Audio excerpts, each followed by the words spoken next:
കൂട്ടുകാരെല്ലാവരും സുഖമായിരിക്കുന്നല്ലോ അല്ലേ? ഇവിടെ എനിക്കും ഒരുവിധ സുഖം തന്നെ.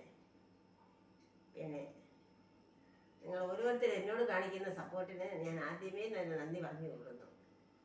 ഇന്ന് വരെയും ലൈക്ക് ചെയ്തവർക്കും ഷെയർ ചെയ്തവർക്കും കമൻ്റ് അയച്ചിട്ടുള്ളവർക്കും സബ്സ്ക്രൈബ് ചെയ്തിട്ടുള്ളവർക്കും ഞാൻ പ്രത്യേകം നന്ദി പറഞ്ഞു കൊള്ളുന്നു. സബ്സ്ക്രൈബ് ചെയ്യാതെ കാണുന്നവർ ഒന്ന് സബ്സ്ക്രൈബ് ചെയ്ത് എന്നെ ഒന്ന് സപ്പോർട്ട് ചെയ്യണം. ഇന്ന് ഞാൻ നിങ്ങളുമായി ഷെയർ ചെയ്യാൻ പോകുന്നത് ഒരു ചെറിയ റെസിപ്പിയാണ്. കിച്ചണിലേക്ക് പോകാം. ഇന്ന് കിച്ചണിൽ ഒരു ചീര തോരൻ വയ്ക്കാൻ പോവുകയാണ്. അതിന് വേണ്ടിയിട്ട് ചീരയുടെ ഇലയും പിന്നെ ചെറിയ നൈസ് അതിൻ്റെ തണ്ട്, നൈസായിട്ടുള്ള തണ്ട്, ഇതുപോലത്തെ നൈസായിട്ടുള്ള തണ്ടും കൂടെ ചേർത്ത് ഒടിച്ച് വെള്ളത്തിലിട്ട് 2-3 വെള്ളം ക്ലീൻ ചെയ്ത് അരിഞ്ഞെടുക്കും. ഇത്രയും ചീര കിട്ടിയിട്ടുണ്ട്. കഴുകി അതെല്ലാം നല്ലതുപോലെ ക്ലീൻ ചെയ്ത് വെള്ളം വാർന്നു പോകാൻ വേണ്ടി വച്ചിട്ടുണ്ട്. നല്ലപോലെ ക്ലീൻ ചെയ്തിട്ടുണ്ട്. ഇനി ഇതിനെ കുഞ്ഞായിട്ട് അരിഞ്ഞെടുക്കും തോരൻ വയ്ക്കുന്നതിന് വേണ്ടി. ചീര തോരൻ അത് ഇന്നലെ കിട്ടിയ വാളമീനിൽ ഒരെണ്ണം ഫ്രിഡ്ജിൽ ഇരുന്നതാണ്. ഫ്രീസർ ഞാൻ എടുത്ത് വെള്ളത്തിലിട്ടു.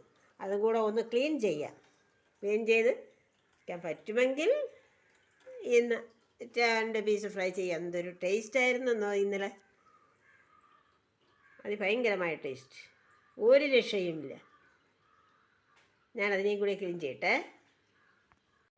പിന്നെ നാളെ രാവിലെ ബ്രേക്ക്ഫാസ്റ്റിന് അപ്പം ഉണ്ടാക്കുന്നതിന് വേണ്ടിയിട്ട് അര കപ്പ് പച്ചരിയാണ് എടുത്തിട്ടുള്ളത്. 1 ടീസ്പൂൺ ഉഴുന്ന്, 1/4 ടീസ്പൂൺ ഉലുവ, ഒരു നുള്ളു ജീരകം. ഇത്രയും 4 മണിക്കൂറിന് മുൻപ് കുതിരായിട്ടതാണ്. അത് അരയ്ക്കാൻ പോവുകയാണ്. അതിനോടൊപ്പം അരയ്ക്കുന്നത് കുറച്ച് ചോറ്, ഇത്രയും തേങ്ങ, ഇത്രയും കൂടെ ചേർത്ത് നല്ല പേസ്റ്റ് രൂപത്തിൽ അരച്ചെടുക്കും.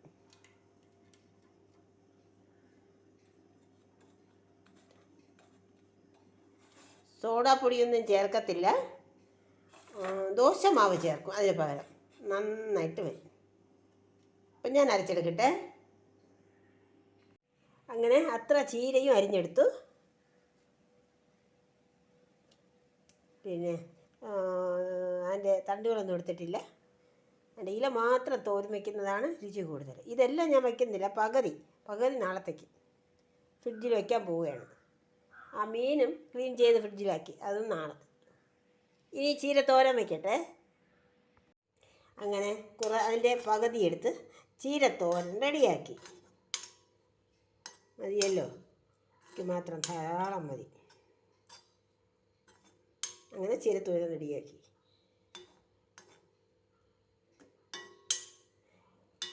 എൻ്റെ ഇന്നത്തെ വീഡിയോ ഇത്രയേ ഉള്ളൂ കേട്ടോ. നിങ്ങളെല്ലാവരും ഇത്രയും സമയം കണ്ടതിൽ വളരെ സന്തോഷം. അടുത്തൊരു വീഡിയോയിലൂടെ നമുക്ക് വീണ്ടും കാണാം. നന്ദി, നമസ്കാരം.